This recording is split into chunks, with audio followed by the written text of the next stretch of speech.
In this video, I'm going to factor the sum and the difference of cubes without using the formula.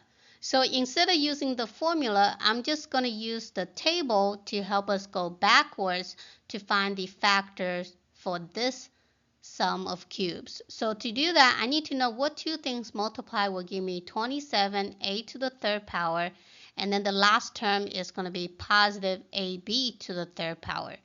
So anything in between should be gone. They should cancel out. So to find our first factor, you simply write down what number cubed will give you 27a to the cube. And that's going to be 3a raised to the third power, which is same thing as 27a to the cube. So you write down here, it's just going to be 3a.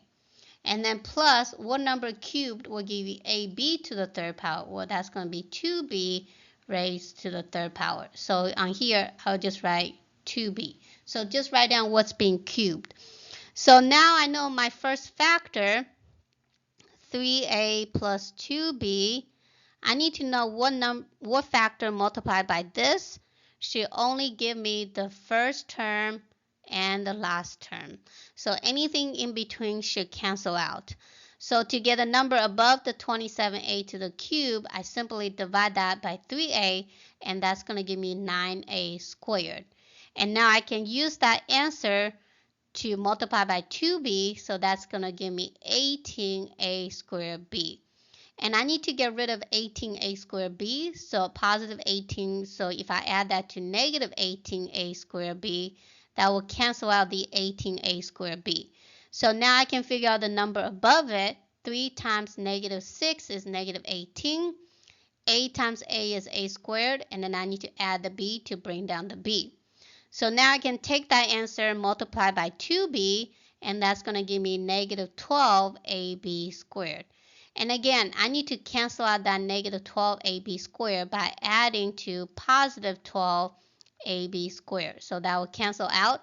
So to find the number above it, 3 times 4 is 12, and there's already one a, so here it has to be 4b squared.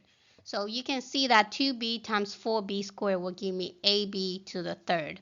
So therefore, my other factor is 9a squared minus 6ab plus 4b squared. And when I multiply these two, you can see from the table, it's going to give you 27a to the third plus ab to the third. And that's it. So I can do the same thing with the differences of cubes. So again, the first thing I need to write down is what number cubed will give me 64t to the third power.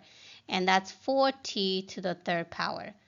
Minus what number cubed will give you 125. That's going to be 5 and s to the third power.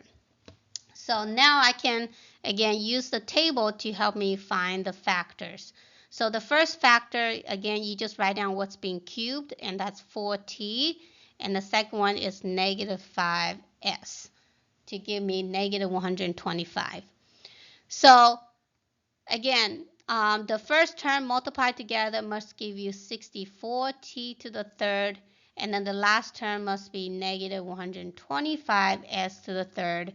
So again, when I multiply those two factors, it should only give me the first term and the last term. So everything else in between should cancel out. So 64 divided by 4 is going to be 16. And then we have t squared, because t times t is t to the third power. So now I can use that answer multiplied by negative 5s, and that's going to give me negative 80 t squared s.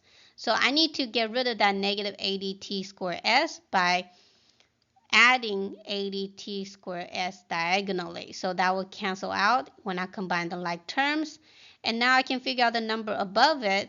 4 times 20 is going to give you 80.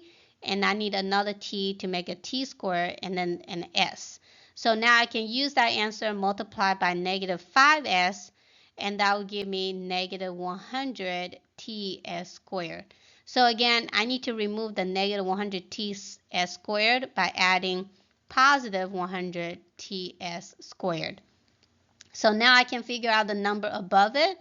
So the number above it is going to be 100 divided by 4, so that's 25, and then this just s squared. And as you can see, negative 5s times 25s squared is negative 125s to the third power. So again, when I combine like terms, this cancel out. So the factors for this difference of cubes is 4t minus 5s times 16t squared plus 20ts and then plus 25s squared.